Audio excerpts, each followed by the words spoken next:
Bismillahirrahmanirrahim. Assalamualaikum warahmatullahi wabarakatuh. Salam dan bahagia. Mahasiswa penempuh mata kuliah konsep dasar IPA yang terpelajar, sebelum kita memulai perkuliahan pada kegiatan hari ini, terlebih dahulu kita buka dengan berdoa. Berdoa disilahkan. Bismillahirrahmanirrahim, semoga berkah. Berdoa cukup. Mahasiswa penempuh mata kuliah konsep dasar IPA yang terpelajar, syukur alhamdulillah pada kesempatan kali ini kita dipertemukan pada mata kuliah konsep dasar IPA SD di semester 2 ini. Karena keadaan masih pandemi, maka proses pembelajaran kita masih dilakukan dengan kegiatan daring.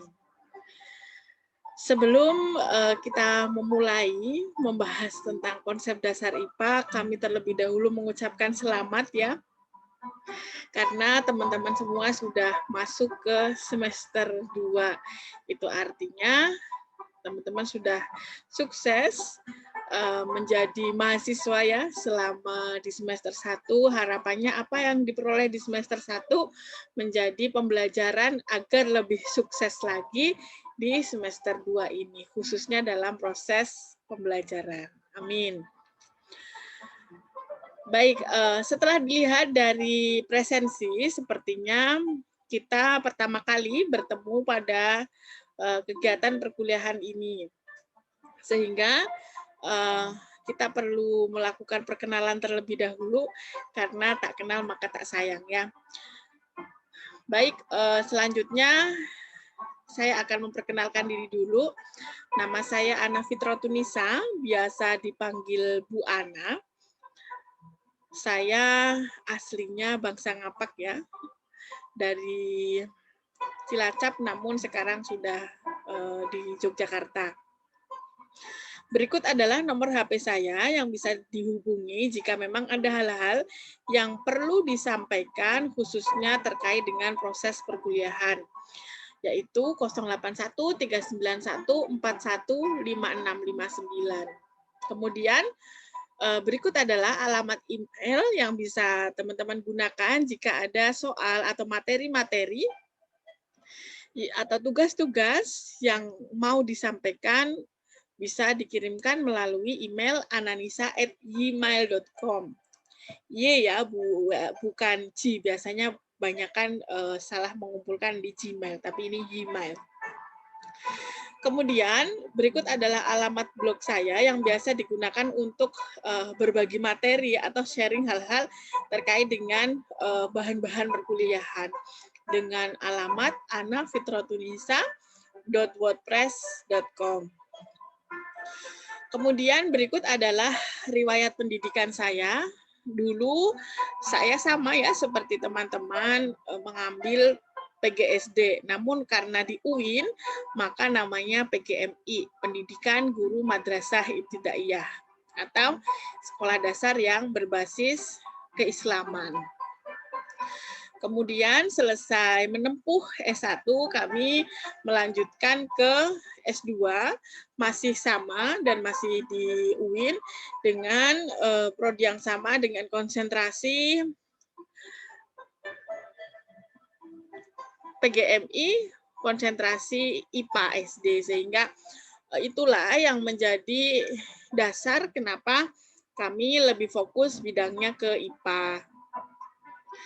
Kemudian setelah lulus S2, kemudian 2014 kami bekerja di Sarjana Wiyata Taman Siswa ini, kemudian kita melanjutkan ke S3, Pendidikan Dasar, sama juga bidang minatnya tentang IPA SD di UNY, sehingga nantinya kita akan bertemu pada mata kuliah yang berbasis IPA, dan nantinya juga akan bertemu misal suatu saat teman-teman mengambil skripsi tentang IPA, ya kita akan berdiskusi bersama, khususnya di bidang IPA. Baik, karena ini kita ketemu dengan semester 2, biasanya kita tidak menyampaikan hal tersebut ke yang lainnya ya, khususnya tentang pengalaman pendidikan, karena hal ini harapannya Gimana? Mama lagi ngajar. Nanti dulu ya, tungguin di luar ya.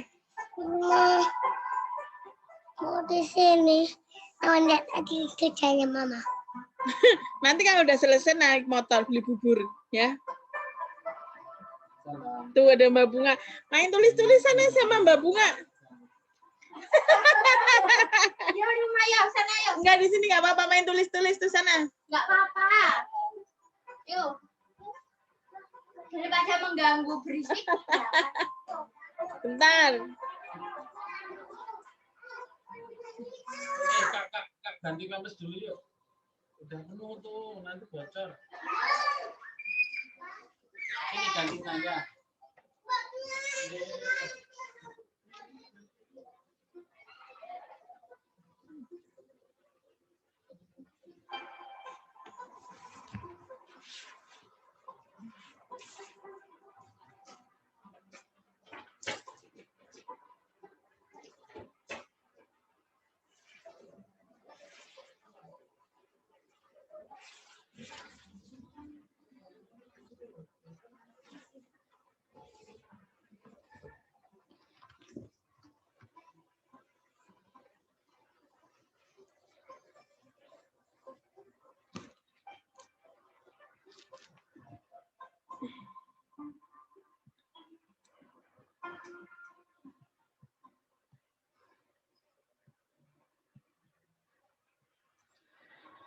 Baik, kita lanjutkan terkait dengan pengalaman pendidikan ya. Karena kita ketemu dengan mahasiswa semester 2, hal ini perlu kami sampaikan terkait dengan semangat ya untuk selalu terus belajar, jangan hanya memiliki cita-cita berhenti di S1 gitu, karena cita-cita harus tinggi langit, sehingga kami berharap teman-teman semua di sini juga harus memiliki semangat untuk terus selalu belajar dan hanya jangan berhenti di S1. Harapannya besok juga bisa berkesempatan untuk studi lanjut gitu ya, untuk selalu mencari ilmu, dan harapannya apa yang sudah kita peroleh selalu kita manfaatkan sebaik mungkin untuk menjadi suatu keberkahan. Baik, itu perkenalan dari saya. Kemudian sebelum kenalan dengan mata kuliah, kita ada kontrak belajar, yang mana kontrak belajar ini yang nantinya akan kita gunakan untuk mengolah nilai, khususnya nilai di mata kuliah konsep dasar IPA ini. Ini rancangan sementara persentase yang akan kita gunakan untuk proses penilaian, yaitu UAS 30%, UTS 25%, tugas karena ini pandemi, tugasnya juga nanti kebanyakan individu dan banyak kerja gitu ya, karena berbasis daring, maka kita utamakan nilai tugas yang lebih besar. Kemudian kehadiran 10%. Ketentuan lain nanti bisa teman-teman sampaikan, atau misalkan kontrak belajar ini atau persentase ini ada yang perlu didiskusikan, nanti bisa teman-teman sampaikan melalui grup WA jika memang ada masukan-masukan yang lebih baik, masukan-masukan yang membangun untuk proses perkuliahan konsep dasar IPA ini. Kemudian terkait sistem perkuliahan selama daring. Sistem perkuliahan semester kemarin secara keseluruhan kita menggunakan Sipedar. Jadi kadang kita menggunakan pembelajaran melalui bantuan video pembelajaran seperti ini yang ada di YouTube, kemudian menggunakan alat bantu modul untuk mengerjakan berbagai tugas dan dikumpulkan juga melalui Sipedar. Kadang juga kita melakukan pertemuan melalui aplikasi BBB yang ada di Sipedar, kadang juga menggunakan Zoom, kadang juga hanya menggunakan WhatsApp group. Sehingga nanti kita akan mengkombinasikan sefleksibel mungkin yang tidak, harapannya tidak memberatkan mahasiswa semua, khususnya kuota gitu. Sehingga kami memilih YouTube ini untuk lebih memfleksibelkan waktu. Kalau hanya disampaikan saat pukul 9.20, nanti kita khawatirnya di jam tersebut ada yang gangguan sinyal, tidak bisa mendengarkan dengan baik, kemudian tidak bisa gabung dan lain sebagainya, sehingga kita bantu melalui YouTube agar yang terlambat juga bisa mengikuti, kemudian besok lagi juga masih bisa diputar dengan baik. Namun, tidak menutup kemungkinan suatu saat kita langsung melakukan proses pembelajaran secara sinkronus atau secara langsung melalui video conference, dan itu nanti akan kita infokan selanjutnya. Jadi, sistem perkuliahannya nanti masih kita fleksibelkan. Yang penting materi-materi yang perlu dikuasai oleh teman-teman di mata kuliah konsep dasar IPA ini besar harapan dapat teraplikasi dengan baik. Itu terkait kontrak belajar, nanti terkait segala hal yang berhubungan dengan perkuliahan ini, apa yang akan disampaikan oleh teman-teman bisa disampaikan melalui aplikasi lain. Nah, sekarang kita akan kenalan dengan mata kuliahnya, konsep dasar IPA. Dulu sebelum kurikulum 2013 diimplementasikan, mata kuliah yang ada di pendidikan guru sekolah dasar ini bukan bernama konsep dasar IPA. Saat itu namanya IPA 1 dan IPA 2. IPA 1 khusus biologi, IPA 2 khusus fisika yang diajarkan di semester 2 dan semester 3. Seiring dengan perkembangan zaman, pemerintah merubah kurikulum KTSP menjadi kurikulum 2013. Hal itu yang kemudian turut berubahnya juga kurikulum yang ada di PGSD.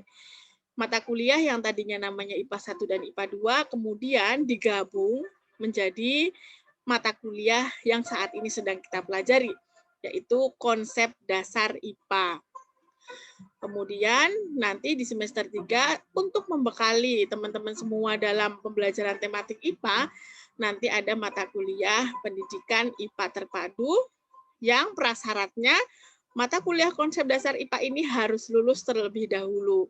Kalau mata kuliah ini tidak lulus, maka teman-teman tidak dapat mengambil mata kuliah pendidikan IPA terpadu di semester 3. Maka pastikan lakukan yang terbaik di perkuliahan ini agar bisa lulus dan bisa melanjutkan mengambil mata kuliah pendidikan IPA terpadu di semester 3, kemudian di semester 3 IPA terpadu sebagai prasyarat nanti mata kuliah di semester 5 yaitu pengembangan pembelajaran IPA. Nah, seperti yang tadi saya sampaikan dulu, IPA 1, IPA 2 ada biologi fisika sendiri-sendiri. Nah, sekarang di mata kuliah ini nanti akan dijadikan menjadi satu sebelum UTS itu membahas tentang biologi ke-SD-an dan setelah UTS membahas tentang fisika ke-SD-an. Sekarang kita membahas tentang IPA. Pastinya teman-teman sudah tidak asing lagi dengan apa itu IPA. Karena pastinya teman-teman sudah mempelajari IPA dari SD pastinya, SMP dan SMA yang mengambil penjurusan IPA, yang tidak berarti ketemu IPA terakhir di kelas 1 SMA. Nah, apa itu IPA? Menurut Karin Enson, IPA adalah ilmu yang mempelajari tentang alam beserta isinya. Namun, karena ini adalah calon guru SD, harapannya pengertiannya tidak hanya berhenti tentang ilmu yang tentang mempelajari tentang isinya, mempelajari alam beserta isinya, namun harapannya para calon guru ini memiliki pemahaman bahwa IPA tidak hanya tentang pengetahuan alam beserta isinya, tetapi kami harap teman-teman juga memiliki pandangan seperti yang disampaikan oleh Trianto. Trianto berpandangan bahwa IPA tidak hanya berhenti tentang materi pengetahuan alam beserta isinya, tetapi pengetahuan yang dipelajari beserta isinya itu diperoleh melalui pengumpulan data dengan eksperimen, pengamatan, deduksi untuk menghasilkan suatu penjelasan tentang sebuah gejala yang dapat dipercaya. Pengertian ini berarti bahwa Trianto dan kami sependapat. Kami berharap calon-calon guru IPA ini, calon-calon guru SD khususnya saat mengajarkan IPA ini Tidak seperti mungkin guru-guru saya atau yang sudah-sudah, yaitu pembelajaran konvensional, hanya menyampaikan pengetahuan, tetapi harapan kami seperti apa yang disampaikan oleh Trianto ini. Pembelajaran yang teman-teman lakukan kelak kepada anak-anak SD, harapannya tidak hanya dia hafal materi IPA, tapi harapannya teman-teman bisa melakukan proses pembelajaran IPA yang disertai dengan kegiatan eksperimen, pengamatan, kemudian pengumpulan data, melakukan deduksi untuk membuktikan apakah materi-materi yang dipelajari itu terbukti kebenarannya atau tidak. Dengan istilah lain, saat mengajar IPA kelak, IPA tidak hanya menghafal, IPA tidak hanya membaca buku, tapi ajaklah anak-anak untuk mencintai IPA dengan kegiatan pembuktian, dengan kegiatan eksperimen, pengumpulan data, dan lain sebagainya. Nah, di mata kuliah ini harapannya ini akan menjadi bekal teman-teman semua saat mengajar khususnya materi IPA di SD. Dan bekal ini harapannya juga tidak hanya sekedar pengetahuan, tetapi nanti teman-teman bisa mengajak mereka untuk eksperimen. Meskipun di mata kuliah ini tidak spesifik melakukan kegiatan eksperimen, karena nanti kegiatan eksperimen lebih banyak di semester 3 di mata kuliah pendidikan IPA terpadu. Di sini masih lebih kepada bahan-bahannya, dan bahan ini yang akan dijadikan landasan teman-teman besok saat mengambil mata kuliah pendidikan IPA terpadu di semester 3 yang diintegrasikan dengan kegiatan eksperimen. Kenapa pembelajaran yang ada di IPA tidak hanya sekedar menghafal, tidak boleh hanya sekedar membaca, tidak hanya sekedar menghafalkan, karena kami berharap pembelajaran yang dilakukan, khususnya tentang IPA, dapat membangun sikap-sikap yang berbasis ilmiah kepada anak didik sejak dini. Kenapa hal itu perlu dilakukan? Karena harapannya seperti yang ada di gambar, ini harapannya ini tidak terjadi lagi di generasi ke depan yang pembelajarannya pastinya teman-teman yang akan melakukan. Gambar di depan menunjukkan bahwa apa yang diketahui oleh orang-orang yang pastinya sudah melakukan proses pembelajaran atau pengetahuan yang diperoleh tidak sebanding dengan apa yang dilakukan. Pasti teman-teman semua di sini kalau dikasih soal, di mana kamu harus membuang sampah, pasti jawabannya di tempat sampah. Itu di kertas atau di teori. Namun kenyataan di lapangan setelah selesai mereka lulus sekolah, di luar sekolah, mereka masih membuang sampah sembarangan, tidak seperti apa yang disampaikan saat ujian. Itu artinya ada kesenjangan antara apa yang ia ketahui dan apa yang dilakukan. Harapannya pembelajaran IPA yang akan dilakukan kelak tidak terjadi hal-hal yang seperti ini. Sampai ada meme yang mengatakan belajar di SD 6 tahun, SMP 3 tahun, SMA 3 tahun, kuliah 5 tahun masih buang sampah sembarangan, sekolah 17 tahun, ngapain aja lah. Ini sebenarnya evaluasi bagi kita semua dan teman-teman semua, khususnya calon SD, calon guru SD, yang juga akan mengampu pembelajaran IPA, kita dipertanyakan, mengajar hasilnya seperti apa. Maka kami harap, saya titip pesan kepada calon-calon guru ini, besok saat mengajar, berilah pesan-pesan sikap, dan kami berharap pengetahuan yang telah diperoleh oleh anak didik kalian besok dapat terimplementasi dalam kehidupannya. Nah, hal itu bisa terjadi jika calon gurunya terlebih dahululah yang merubah sikap. Ini adalah gambaran saat kita melakukan proses pembelajaran secara luring atau luar jaringannya secara tatap muka seperti biasa. Kalau ada kegiatan UAS UTS, itu banyak calon guru yang membuat contekan-contekan seperti ini. Kalian mungkin belum pernah merasakan ya, seperti apa rasanya ujian UAS UTS setelah menjadi mahasiswa dengan sistem tatap muka. Nah, saat kita mengawasi teman-teman ujian, itu banyak contekan-contekan yang ada di kursinya yang seperti ini, menandakan bahwa, nah calon gurunya aja nyontek gitu ya. Pemahaman konsep, pengetahuan itu masih dipertanyakan. Nah, kami harap karena ini kalian adalah perubahan ada di kalian semua calon guru ini, maka dari sekarang teman-teman sudah harus mulai membuat sikap ya, memperbaiki sikap masing-masing agar saat menjadi guru kelak bisa menjadi tauladan bagi teman-teman semua, bagi anak didiknya semua, khususnya saat mengimplementasikan pengetahuan tentang keIPA-an. Jagalah sikap ilmiah, tidak mencontek, memberikan tauladan yang terbaik, dan lain sebagainya. Nah, ini contoh banyak sekali ya. Kemudian saat membuat karya ilmiah juga harus bersumber, harus sesuai dengan kaidah-kaidah ilmiah dan lain sebagainya. Dan ini contoh jawaban mahasiswa saat ditanya tentang materi keuntungan katral majemuk. Namun jawabannya adalah keuntungan dan kerugian katral majemuk, salah satu kerugiannya adalah boros udara dan polusi udara. Apa hubungannya katral majemuk dan udara menjadi boros dan polusi ya. Ini menunjukkan bahwa daya pikir, sikap ilmiah, dan pengetahuan dari calon guru tentang IPA itu masih perlu ditingkatkan. Sehingga harapannya melalui perkuliahan ini, kami harap teman-teman semua bisa menguasai seluruh materi yang ada di SD sebagai bekal besok saat mengajar. Sehingga gurunya dulu nih materinya kuat, baru nanti bisa mengajar dengan baik. Seperti itu. Ini yang kami harapkan ya.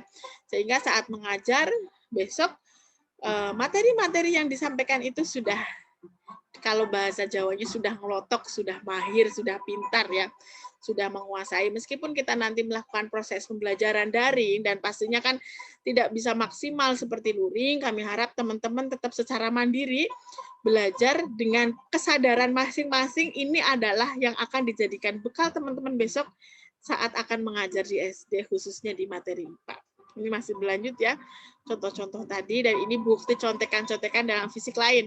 Kalau tadi nulisnya di kursi, ini banyak ya teman-teman calon guru yang membawa contekan-contekan seperti ini, dan ini adalah keprihatinan kita tentang karakter-karakter calon guru yang perlu menjadi PR kita juga untuk selalu kita perbaiki bersama. Di samping calon guru, masyarakat juga sebetulnya memiliki andil sebagai contoh untuk mengaplikasikan pengetahuan-pengetahuan IPA dalam kehidupan sehari-hari. Namun kenyataannya masih banyak masyarakat-masyarakat yang abai tentang tauladan-tauladan yang harus disampaikan kepada anak-anak, khususnya untuk kepentingan lingkungan dan kehidupan kelak. Contohnya saja banyak masyarakat yang melakukan pembakaran hutan, illegal logging, buang sampah sembarangan, bahkan buang sampah sembarangan di depan rumah sendiri, dan lain sebagainya. Itu menjadikan fenomena-fenomena yang sebenarnya meresahkan kita. Padahal mereka semua sudah tahu apa yang seharusnya dilakukan, menjaga kebersihan, arti penting bersih dalam kehidupan. Namun dalam prakteknya masih banyak yang tidak mengaplikasikan. Termasuk mungkin juga kita evaluasi diri terhadap penggunaan kantong plastik, yang mana kita tahu bahwa kantong plastik itu akan sangat sulit diuraikan beratus-ratus tahun gitu ya. Namun kita masih abai, belum peduli dengan hal-hal tersebut. Sehingga ini juga harus mulai dari diri kita sendiri. Peduli terhadap lingkungan, diri kita sendiri, dan keberlanjutan kehidupan kita di bumi ini. Termasuk polusi udara, penghematan BBM, dan lain sebagainya. Yang intinya semuanya sebenarnya ini secara teoritis itu sudah dipelajari semua dan sudah dikuasai oleh teman-teman semua, namun perlu evaluasi lagi terkait dengan implementasi dalam kehidupan sehari-hari. Nah, harapannya kita sekarang membenahi bersama sikap-sikap kita terhadap kepedulian lingkungan, sikap-sikap kita terhadap apa yang telah kita ketahui dengan pengetahuan dan sikap yang selaras dalam kehidupan sehari-hari. apa yang akan kita pelajari pada konsep dasar IPA ini, seperti yang tadi saya sampaikan, yaitu tentang alam beserta isinya, serta bagaimana untuk merawatnya agar lebih baik gitu ya. Dan pastinya ini adalah materi-materi yang ada di SD, harapannya yang dikuasai, yang harus dikuasai oleh calon gurunya. Seperti yang tadi saya sampaikan di awal, pertemuan pertama sampai pertemuan UTS atau pertemuan ke-8 kita membahas tentang materi-materi biologi SD, yaitu terkait dengan keanekaragaman makhluk hidup, morfologi hewan, tumbuhan, panca indera, sistem gerak, sistem pernapasan, pencernaan, peredaran darah, perkembangbiakan makhluk hidup, dan terakhir makhluk hidup dan lingkungan. Nanti kita dilanjutkan dengan UTS. Setelah UTS kita membahas tentang materi tentang fisika SD. Jadi nanti sudah mulai ada hitungan-hitungan ya, yang membahas tentang zat dan wujudnya, gerak benda, hukum Newton, energi dan perubahannya, getaran dan gelombang, listrik dan magnet, sistem tata surya, dan terakhir tentang sumber daya alam dan teknologi. Nah, inilah materi-materi yang harus kita kuasai pada mata kuliah konsep dasar IPA ini. Harapannya materi-materi ini dapat dijadikan sebagai bekal teman-teman kelak saat melakukan proses pembelajaran saat menjadi guru SD. Nah, pada pertemuan kali ini kita akan lanjutkan dengan bahasan pertama, yaitu tentang keanekaragaman makhluk hidup.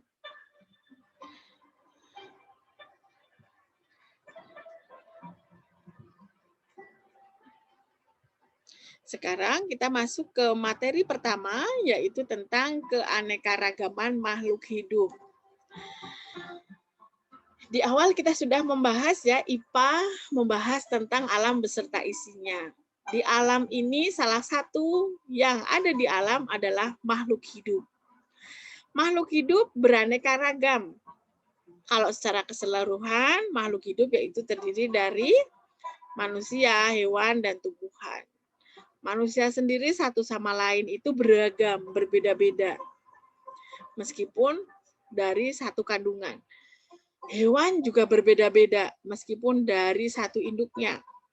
Tumbuhan juga berbeda-beda, meskipun satu spesies. Buah-buahan juga berbeda rasa, meskipun dalam satu buah sebelah manis juga bisa jadi sebelah masam. Itu namanya yang disebut dengan keberagaman. Di dunia ini semua beragam, tidak ada yang sama persis, namun setiap individu memiliki karakteristik masing-masing sehingga dikatakan inilah keberagaman dari keanekaragaman makhluk hidup. Nah, sesuatu dikatakan makhluk hidup jika dia memiliki ciri-ciri yang dapat dikatakan dia sebagai makhluk hidup. Setidaknya ada 7 ciri makhluk hidup yang akan kita pelajari pada pertemuan pertama ini. Yang pertama yaitu sesuatu dikatakan makhluk hidup jika ia bernapas. Sama seperti manusia. Kita tidak bisa bernapas. Begitu juga hewan dan tumbuhan. Ngapain sih kita harus bernapas? Apa tujuannya? Apa manfaatnya? Tujuan dari bernafas salah satunya yaitu untuk mendapatkan oksigen, yang mana oksigen yang kita hirup kemudian bereaksi dengan makanan sehingga bisa menghasilkan suatu energi yang dibutuhkan untuk melakukan aktivitas atau kegiatan, baik itu di manusia maupun pada hewan. Apakah semua makhluk hidup alat pernapasannya sama? Tentunya berbeda-beda, disesuaikan dengan kerumitan organisme dari makhluk hidup itu sendiri. Semakin sederhana makhluk hidup itu, maka organ pernapasannya semakin juga sederhana. Semakin rumit manusia organ makhluk hidup, maka pernapasannya juga semakin rumit. Seperti apa proses pernapasan pada manusia, pada hewan dan tumbuhan, nanti akan kita bahas secara spesifik pada bab-bab tertentu setelah bab 1 ini. Ciri lain selain bernapas, sesuatu dikatakan makhluk hidup jika ia bergerak. Tidak hanya manusia, tumbuhan dan hewan pun bergerak. Manusia sendiri bisa bergerak karena manusia memiliki alat bantu berupa sistem gerak dan tulang serta sistem gerak lainnya. Tulang tidak bisa bergerak sendiri jika tidak ada otot dan saraf. Sistem gerak ini juga nanti akan kita bahas secara spesifik pada pertemuan selanjutnya. Apakah tumbuhan yang sepertinya seolah-olah di situ saja itu juga bergerak? Ya, tumbuhan juga bergerak menyesuaikan dengan arah di mana cahaya matahari itu berada. Maka kita lihat tumbuhan akan lebih condong mencari arah matahari berada dibanding dengan arah lainnya. Begitu juga hewan juga bergerak, alat geraknya tergantung dengan kerumitan organisme itu sendiri. Kalau organismenya rumit, mereka bergerak dengan kaki. Ada yang bergerak dengan tubuhnya sendiri seperti ular, dan sistem gerak lainnya yang ada pada hewan. Ciri makhluk hidup lainnya, selain bernafas dan bergerak, makhluk hidup atau sesuatu dikatakan makhluk hidup jika ia melakukan proses makan. Fungsi dari makanan itu sendiri adalah untuk menghasilkan energi, yang mana nanti proses makanan ini tadi juga berhubungan dengan sistem pernafasan, karena pernafasan inilah juga yang akan mengedarkan melalui darah energi-energi yang dihasilkan dari makanan. Kalau makanan untuk memperoleh energi, minuman yang diminum oleh makhluk hidup itu berfungsi sebagai zat pelarut dalam tubuh. Di mana makhluk hidup mencari makanan, pastinya disesuaikan dengan keberadaannya. Maka nanti kita juga saat membahas tentang morfologi tumbuhan hewan, fisiologi tumbuhan hewan, nanti juga akan ada hubungannya dengan makanan yang diperoleh dari makhluk hidup itu sendiri. Selain bernafas, bergerak, makan, sesuatu dikatakan makhluk hidup, yaitu jika ia tumbuh. Apa bedanya tumbuh dengan berkembang? Kalau tumbuh, itu dapat diartikan bertambahnya jumlah, massa, atau volume. Misalkan, hari ini berat badannya 80, besok berat badannya 85, itulah yang disebut dengan tumbuh, bertambahnya jumlah berat badan. Hari ini tingginya 100, besok tingginya 105, itulah namanya tumbuh menjadi tinggi. Bisa diukur dengan kuantitas, ada angkanya. Sedangkan perkembangan itu tidak bisa diukur secara kasat mata, tetapi lebih kepada kualitas. Misalkan kedewasaan, kemudian kecerdasan, itu contoh dari perkembangan. Nah, perkembangan ini tidak masuk dalam ciri makhluk hidup karena tidak selamanya sesuatu yang tumbuh itu juga bisa berkembang. Ciri lainnya adalah peka terhadap rangsang. Kemampuan manusia atau makhluk hidup untuk menanggapi rangsang disebut iritabilitas. Makhluk hidup menerima rangsang melalui indera yang dimilikinya. Contohnya manusia. Manusia peka terhadap rangsang, misalkan saat dipegang kulitnya, pastinya dia akan merespon dari rangsangan yang diberikan. Pada tumbuhan, misalnya ada pada daun putri malu. Jika disentuh, dia akan menutup daunnya. Itulah contoh dari kepekaan terhadap rangsang. Nah, manusia juga bisa dikatakan, sebetulnya ya kadang ada meme yang mengatakan dasar tidak peka. Misalnya, itu contoh. Sebetulnya manusia juga diukur kepekaannya terhadap lingkungan, respon terhadap lingkungan dan perilaku-perilaku yang ada di lingkungannya dikatakan juga sebagai kepekaan dari psikis dari manusia itu sendiri.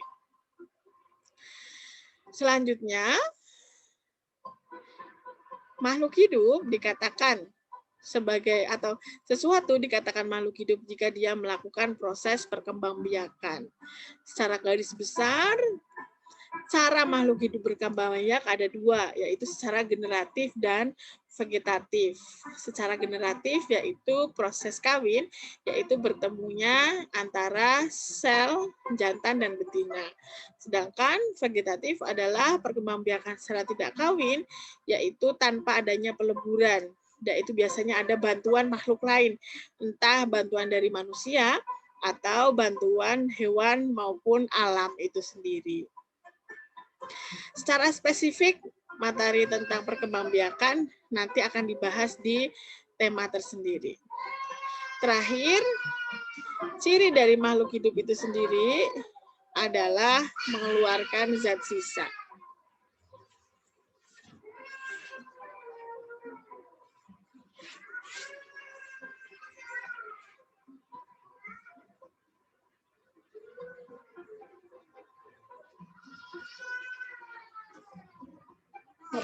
Kenapa tuh? Ayo Kak mandi. Mama, digotong. Bentar, Mama belum selesai. Mandi dulu sana, nanti setelah ini Mama selesai. Mandi dulu sana. Hah? Ngapa? Di tempat sabun. Ngapa apa? Oh.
Sebentar ya, mau selesai.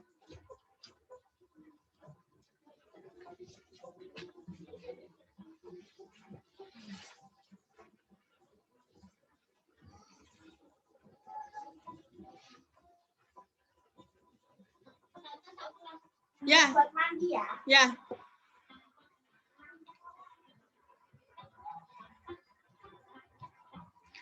Ciri terakhir, sesuatu dikatakan makhluk hidup jika ia mengeluarkan zat sisa. Nah, proses pembuangan zat sisa ini disebut juga dengan proses ekskresi. Semua zat sisa diproses dan dibuang melalui proses tertentu dan dilakukan oleh organ khusus sebagai organ ekskresi. Nah, organ khusus, kemudian prosesnya itu juga sama, disesuaikan dengan kerumitan makhluk hidup itu sendiri. Kalau makhluk hidup itu masuk dalam organisme rumit, maka proses pengeluaran zat sisanya pun ikut rumit. Begitu juga kalau sederhana, maka kegiatannya Pengeluaran zat sisanya juga sederhana. Misalkan saja proses respirasi pada tumbuhan, kalau besok mau melakukan eksperimen dengan anak-anak, mana buktinya? Yaitu dikeluarkan melalui stomata. Misalkan kita bisa mengikat daun, dimasukkan ke plastik, kemudian kita amati dia akan melakukan proses penguapan atau pengeluaran zat sisa yang terbukti dari dinding-dinding plastiknya. Nah, itu bisa dicontohkan sebagai pembuktian kepada anak-anak, eksperimen terkait dengan materi-materi yang dipelajari. Nah, untuk membuktikan ya, meskipun kan ini tidak secara langsung ya, nanti misalkan ada pertanyaan-pertanyaan dari teman-teman terkait dengan apa yang telah saya sampaikan, materi yang saya sampaikan hari ini, nanti kita bisa diskusikan setelah teman-teman memahami tentang video ini. Dan untuk memastikan apakah teman-teman sudah memahami dari apa yang sudah kami jelaskan, dan sebagai bukti kehadiran dari teman-teman, maka silahkan kerjakan 4 soal ini secara mandiri ya. Ingat, secara mandiri kita akan membaca semua, maka jangan biasakan copy paste, jangan biasakan mencontek, dan biasakan menyampaikan inspirasi, menyampaikan ide-ide dari milik sendiri, itu akan lebih baik daripada mengambil ide orang lain. Nah, nanti silakan jelaskan kembali dengan bahasa kalian sendiri. Yang pertama, menurut kalian apa itu IPA?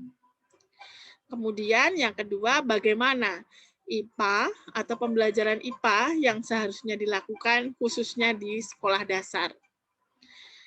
Kemudian ini lebih kepada materi tadi tentang ciri makhluk hidup. Tadi sudah saya menyampaikan sesuatu dikatakan makhluk hidup jika ia memiliki ciri-ciri makhluk hidup. Coba jelaskan kembali dengan bahasa kalian apa saja ciri makhluk hidup itu sendiri.